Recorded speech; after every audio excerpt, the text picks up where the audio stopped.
لوگوں کی، غزنی کی، غوری کی، تو وہ الجھ جاتے ہیں، انہیں سمجھ نہیں آتی، کھانے ڈیفرنٹ ہیں۔ ابھی جو آپ دیکھ رہے ہیں بنگلہ دیش میں آج، پچھلے سال اگست سے جو چیز سٹارٹ ہوئی ہے، یہ ٹو نیشن تھیری ہی کی تو مینیفیسٹیشن ہے، قائد اعظم محمد علی جناح کی، کہ بنگلہ دیش بن گیا 71 میں، لیکن انہوں نے جو ٹو نیشن تھیری ہے اس کو ایکسپٹ کیے رکھا۔ انہوں نے کہا کہ نہیں، ہم ہیں الگ، ٹھیک ہے ہم پاکستان سے الگ ہو گئے ہیں، لیکن ہم ہندوستان نہیں ہیں۔ اور ابھی آپ بنگال میں آپ چلے جائیں، وہ کہا کرتے تھے پہلے بھی شیخ حسینہ صاحبہ کے دور میں کہ پاکستان تو پاکستان ہے، بنگلہ دیش is also a Pakistan, a smaller Pakistan. یہ جو ساری چیزیں آپ دیکھ رہے ہیں آج کل، you also have to look at it from the pretext and in the perspective of history. 1971 میں صرف نہیں ہوا تھا، 1971 بنگال میں 1911 میں بھی ہوا تھا، جب بنگال کی جو سیپریشن ہے یا ڈویژن ہے اس کو انگریز نے اینل کر دیا تھا، اور پاکستان جو ملک ہے یہ بنا تو 1947 میں تھا، لیکن بنگال میں پاکستان بنا تھا 1905 میں بھی۔ جب بنگال کے مسلمانوں نے کہا 1905 میں کہ ہم ان ہندوؤں کے ساتھ نہیں رہ سکتے، ہمیں الگ رائٹس چاہیے، تو 1905 میں بنگال کی ڈویژن کر دی گئی۔ یہ 2-3 پوائنٹس ہیں نوٹ کرنے کے۔ ایک بہت امپورٹنٹ پوائنٹ بھی ہے، وہ یہ کہ Pakistan is not just a country, Pakistan is also an idea. Pakistan is not just a country, a physical territory اور sovereign nation. Pakistan is an idea. Pakistan is an experimentation in Islamic statecraft for tomorrow. یہ ایک view ہے، one can agree with it, one can disagree with it. Pakistan has had major successes. We are continuing, alhamdulillah. And whatever you're saying, whatever you're looking at today in Bangladesh, Bangladeshis look up to you. Many Bangladeshis, Pakistan and Bangladesh are Muslim brother countries.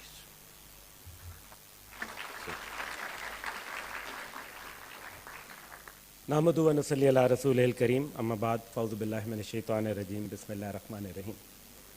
Distinguished panel, our future, Pakistani future, boys and girls, السلام علیکم. Thank you very much.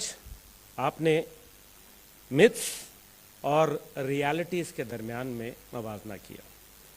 Perceptions are always stronger than reality. اور ہم اس کو بار بار دیکھ چکے ہیں. Reality نام کی کوئی چیز جو ہے اس کو تقویت نہیں ملتی. اور ہٹلر کا جو پروپیگنڈا منسٹر تھا، جوزف گوبیلز، وہ کہتا تھا کہ ایک بڑے جھوٹ کو اتنے تواتر سے بولو اور اتنا لگاتار بولو کہ وہ سچ بن جائے. کچھ ایسا ہی معاملہ پاکستان کے ساتھ بھی ہوا. اب سب سے پہلے، کیونکہ وقت کی کمی ہے، میں چھوٹی چھوٹی باتوں کے اوپر اردو زبان، کہ جی اردو زبان جو ہے وہ قومی زبان ہماری جو ہے بنگالی ہونی چاہیے، بنگالی بھاشا ہونی چاہیے، بنگلہ بھاشا. لیکن اس بنگلہ بھاشا کے اندر یہ بتائیں کہ کیا اردو اگر بنگال کی زبان نہیں تھی تو کیا پنجاب کی زبان تھی؟ کیا خیبر پختونخوا کی تھی؟ کیا بلوچستان کی تھی؟ یا پھر جو ہے کشمیر، گلگت بلتستان، یا پھر سندھ کی تھی؟ تو پھر اردو زبان وہ تھی جو قائد اعظم نے 2 ڈفرینٹ اکاؤنٹس کے اوپر بولا تھا کہ اردو ہماری زبان ہے اور اس کو ہم اس لیے رائج کر رہے ہیں تاکہ جو ہے وہ تمام قومیتیں جو ہیں وہ رنگ نسل، تم سندھی، پنجابی، بنگالی، پشتون، پٹھان نہیں بلکہ تم ایک ملت ہو. یہ نعرے کو، اس قائد کے حکم کو کس نے ریجیکٹ کیا؟ شیخ مجیب نے ایسا کیوں کیا؟ دیکھیے بہت ساری باتیں ہیں، بہت سارے معاملات ہیں، لیکن اب جو ہم بات کرتے ہیں وہ یہ دیکھتے ہیں کہ قائد کی قوم جو ہے آج 2 ملکوں میں رہ رہی ہے، کیونکہ شیخ مجیب کا بھی لیڈر جو تھے وہ قائد اعظم محمد علی جناح تھے، کوئی اور نہیں. آج بنگلہ دیش میں بھی قائد کی قوم ہے اور پاکستان میں بھی قائد کی قوم ہے. 2 قومی نظریے کو ڈبونے والے خلیج بنگال کے اندر جو کہتے تھے، آج ان کا جو ہے ڈپلومیٹک، ان کا پولیٹیکل، ان کا اسٹریٹجک، ڈیفنس اور اسی طریقے سے فائنینشیل انٹرسٹ جو ہے وہ خلیج بنگال میں ڈوب چکا ہے.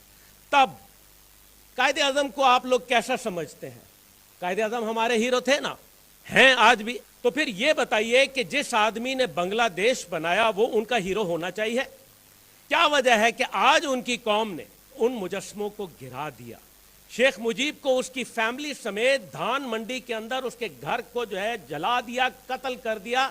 تمام کی تمام ریمینز جو تھیں، اس کے تمام جو اثرات تھے سب ختم کر دیے. تو پھر آج وہاں پھر 14 اگست کے اوپر سب سے زیادہ پاکستان کے پرچم بکنے والا جو کوئی ملک تھا تو وہ بنگلہ دیش تھا. پاکستان زندہ باد، قائد اعظم زندہ باد کے نعرے لگ گئے.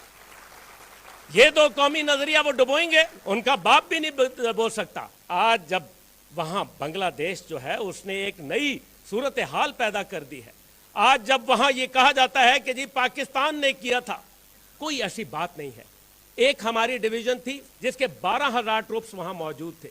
12,000 ٹروپس جو تھے، جب وہاں انسرجنسی ہوئی، آپریشن سرچ لائٹ کا آغاز کیا، کوئی قوم کیا کرتی؟ آپ اگر ہوتے اس ٹائم پہ، فوج کے کمانڈر ہوتے، آپ کیا کرتے؟ انسرجنسی کو روکتے، دہشت گردی کو روکتے، جبکہ ٹریسز اس کے اندر موجود ہیں. اگرتلہ کی سازش کی بات کی، کدھر پہنچی؟ جہاں کی مٹی تھی وہیں خاک پہنچی. اگرتلہ سے یہ سازش شروع ہوئی پاکستان کے خلاف، شیخ حسینہ واجد اگرتلہ بھاگ کے گئی. یہ ہے ہسٹری، اپنی ریپیٹ کرتی ہے اپنے آپ کو. اس لیے 12,000 ٹروپس تھے. پھر جب وہاں آپریشن سرچ لائٹ شروع ہوا تو ایئر لفٹ کیے گئے 2 اور ڈویژن، وہ اس ٹائم کے اوپر انسرجنسی کو کنٹرول کرتے. وہ وہاں جو معاملات خراب ہو گئے تھے، بہاریوں کا قتل عام ہو رہا تھا، ہندوؤں کو نشانہ بنایا جا رہا تھا، نان بنگالیز کے لیے مشکلات تھیں، اور جو پاکستانی لوگ وہاں رہ رہے تھے، ڈاکٹرز، انجینئر، نرسز اور فیملیز جو رہ رہی تھیں، اور پاکستانی فوج کے اوپر جو گھات لگا کر حملے ہو رہے تھے، ان کو روکتے. اس کے اوپر غور کرنا ضروری ہے. اس لیے یہ سب کا سب جو تھا یہ پروپیگنڈا تھا. پھر ہندوستان نے جواز پیدا کیا، وہاں جان بوجھ وہ قتل عام کرنا شروع کر دیا. مکتی بھانی جس کے 1 لاکھ ٹرینڈ لوگ تھے، اور ٹرینڈ لوگ وہ تھے جو بھارتی فورسز کے اندر کام کرتے تھے. جب 5,000 بھارتی سولجرز کو مار دیا گیا تو انہوں نے اندرا گاندھی نے وہاں کہا کہ I want to see my forces marching in the streets of Dhaka. اور اس کے بعد اس نے اعلان کر دیا جنگ کا. اور نتیجہ یہ ہوا کہ پاکستان جس کے پاس جو ہے، ایک طرف ہندوستان جس کے پاس 300 طیارے موجود تھے اور پاکستان کے پاس صرف 20 طیارے موجود تھے. ایک طرف ان کی 3 کور فوج تھی جس کے اندر 2 کور، 4 کور اور 33 کور تھی، اور بعد میں 2 سپورٹو کور اور موجود تھی. اور دوسری طرف ہمارے ٹوٹل 34,000 سولجرز وہاں موجود تھے. ان سولجرز کے اندر ایک جذبہ تھا. کیا کرتے؟ وہاں اپنے لوگوں کو بچاتے. وہاں سامان رسد کوئی نہیں تھا، سپلائی لائن 1,000 میل دور تھی. نیوی کے جو بلاکیڈ تھا وہ وہاں کر دیا گیا تھا. ان کے پاس ایک ایڈوانس نیوی موجود تھی، INS وکرانت وغیرہ موجود تھے. میرے پاکستانی فوجیوں نے بہترین کردار ادا کیا. ان لوگوں نے 2,70,000 فوج کا مقابلہ کیا، جس میں 1 لاکھ سے زیادہ مکتی بھانی شامل تھے. کوئی مقابلہ نہیں تھا. 34,000 بمقابلہ 3,70,75,000 لوگ، اور ان کے پاس تمام اکوپمنٹ موجود تھا. بہرحال یہ داستان جو ہے یہ بڑی ایمان فروشوں کی داستان ہے، یہ بہادروں کی کہانی ہے. لیکن ہم نے ہمیشہ جب بھی سنا، ہم نے سنا بھارت کی زبانی، بنگالیوں کی زبانی، ہم نے کبھی پاکستان کی کہانی پاکستان کی زبانی نہیں سنی. تب بھی ایک فالس فلیگ آپریشن کیا گیا، اور آج بھی ہمارے ذہنوں کے اندر ہمارے ہی اداروں، ہمارے ہی لوگوں، ہماری ہی ریاست، ہمارے ہی ملک کے خلاف معاملات چلتے ہیں. وہ تو بنگال تھا، ساتھ کھڑے تھے، ہندوستان ساری جگہ سے موجود تھا. مجھے یہ بتائیں کہ بلوچستان میں کون کر رہا ہے؟ تو پھر وہ وہاں بنگلہ دیش کو چھوڑ دیتے؟ وہ کبھی نہیں چھوڑتے. مکتی بھانی کے پیچھے بھارت کا مکروہ ہاتھ جو تھا، وہ ہمارا کل بھی دشمن تھا، وہ آج بھی دشمن ہے. Bharat is a terrorist country and we must fight it together. Thank you very much.